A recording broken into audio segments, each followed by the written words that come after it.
Alors dans cette vidéo, on va jouer les vétérinaires. Eh bien salut tout le monde, c'est Luc de chez Faris, j'espère que vous allez tous très bien, pour ma part la forme. Aujourd'hui, vous l'aurez compris, on va jouer les vétérinaires. Alors je tiens tout de suite à dire que je ne suis pas vétérinaire, j'ai effectivement fait des études dans la biologie animale, mais je ne le suis pas. Effectivement, aujourd'hui on va pallier à un problème qui arrive régulièrement chez nos amis les lézards, c'est les problèmes de mue. Alors pour ceux qui se poseraient la question de qu'est-ce que c'est la mue, c'est tout simplement le changement de peau du lézard.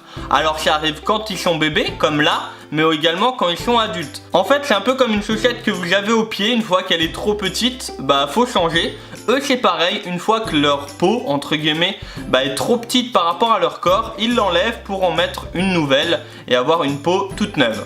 Alors certains vont pas comprendre, mais effectivement quand le lézard va changer de peau, des fois il y a des bouts qui s'arrachent et des bouts qu'il n'arrive pas forcément des fois à enlever. Alors aujourd'hui dans cette vidéo on va aider le bébé lézard que vous avez vu à enlever totalement sa mue. Et croyez-moi, c'est pas gagné. Alors pour ça on va avoir besoin de pas mal de matériaux. Déjà l'endroit où est le lézard, c'est-à-dire juste ici.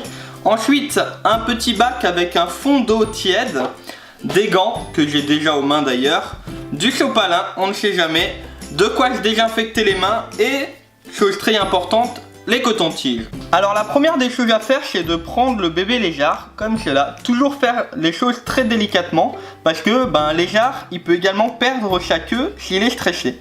Et on va tout simplement le mettre dans le bac avec l'eau au fond afin qu'en fait la peau, la mue s'imbibe d'humidité et qu'il puisse plus facilement l'enlever. Alors voilà, ça fait à peu près 10 minutes, un quart d'heure qu'il est en train de se baigner tranquillou. Et maintenant la partie la plus compliquée, ça va être de lui enlever la mue qu'il a partout là, sur le corps. Alors pour ça, moi je prends toujours un peu de sopalin pour qu'il puisse tout simplement aller dessus. C'est très important. Et on va le maintenir toujours sur le sopalin. Je vais prendre le coton-tige et je vais l'aider. Alors je sais pas si vous voyez, mais derrière la tête, il a un endroit où il n'arrive pas forcément à l'enlever. Ce qui est très complexe sur les bébés, c'est qu'il faut réussir à les maintenir correctement sans leur faire mal.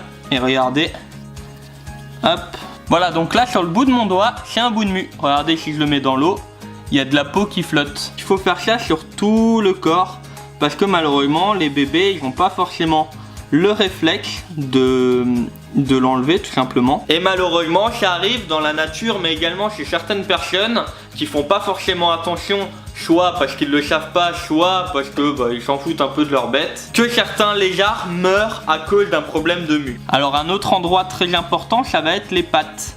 Alors les pattes, il y a énormément d'articulations, alors faut toujours faire très doucement. Alors je sais pas si vous voyez là, mais regardez, hop, et si maintenant je frotte avec mon doigt, que je tire un peu, voilà. Si malheureusement le lézard a mal mué à un endroit une première fois, vous vous doutez bien que les fois suivantes il va également mal muer au même endroit. Ensuite un autre endroit très important, ça va être au niveau du ventre et bien sûr de l'endroit où il fait ses besoins. Effectivement, vous allez vous dire que ouais, il mue mal une fois, bon ok, mais si la mue reste au même endroit plusieurs fois d'affilée, elle va durcir. Et à ce moment-là, elle ne partira plus du tout. Elle va être tellement dure qu'on va croire que c'est une croûte, comme quand vous tombez par terre et qu'au final, il y a la croûte. Sauf que la croûte, chez l'être humain, part, alors que chez le gecko, ça va rester en permanence. Alors vous imaginez bien qu'un truc tout dur comme ça, s'il est placé au même endroit, ça peut créer de réels problèmes. Vous imaginez d'avoir ça à l'œil, à une patte, au cloaque, le lézard peut même plus faire ses besoins. Chez certains lézards, ça va même plus loin parce qu'en dessous de cette croûte, il y a même du pus et ça crée même des infections. C'est très important également de faire attention, de toujours avoir un milieu humide pour lui faciliter à enlever la mue.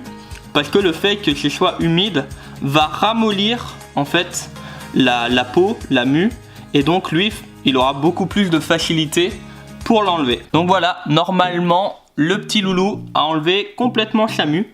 Alors pour ceux-là qui l'ont remarqué, il est très clair, on voit limite à travers à certains endroits et il a toujours les yeux fermés, tout simplement car c'est un petit albinos. Bon et voilà les amis, bien sûr il ne nous reste plus qu'à enlever les gants parce que voilà, notre travail est terminé et à nous désinfecter les mains. Petit conseil pour terminer, je vous conseille le lendemain de regarder si votre lézard a encore des bouts de mue ou pas. Des fois avec l'humidité, il suffit que la couleur du lézard soit très claire, un peu comme lui, et la mue vous passera à côté malheureusement. Et ben voilà, on a fini de jouer au vétérinaire. Vous l'aurez compris, je ne suis pas vétérinaire bien sûr, mais c'est via ces petits détails là où il faut faire très attention qu'on évite de nombreux problèmes. En tout cas, j'espère que cette vidéo vous aura plu. Comme d'habitude, le petit pouce en l'air, le petit commentaire et le partage, et je vous invite à vous abonner en cliquant juste ici et regardez ma dernière vidéo en cliquant juste là. Je vous souhaite à tous une très bonne journée ou une très bonne soirée. Je vous donne rendez-vous vendredi prochain 17h pour une nouvelle vidéo. C'était Luc de Chevles les Failles. Ciao tout le monde.